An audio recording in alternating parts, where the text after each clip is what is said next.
Arkadaşlar bakın hiç un kullanmadan blenderda çektiğimiz nohutla özleştirdik. Suyuna bakın.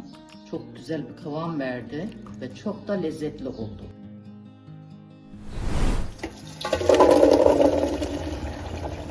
Arkadaşlar haşladığımız nohuttan yarım bardak alıyoruz. Kavanozun içine döküyoruz.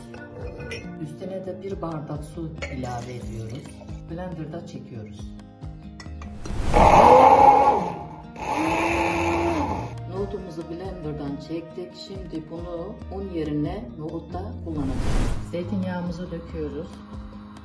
Biraz ısındıktan sonra soğanımızı ekliyoruz.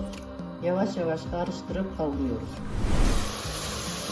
Soğanımızı kavurduk. Şimdi salçasını atıyoruz. Salçamızı kavuruyoruz. Salçamız kavruldu. Şimdi baharatlarını ekliyorum. Karıştırıyoruz. Nohutumuzu ilave ediyoruz.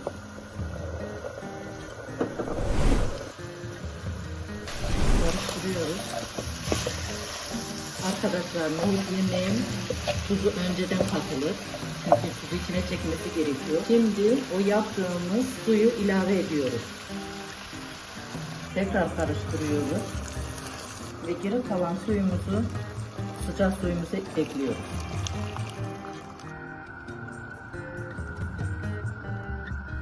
Kapağını kapatıyoruz. 20-25 dakika kaynatıyoruz. 20 dakika geçti. Şimdi ocağımızın altını kapatıyoruz.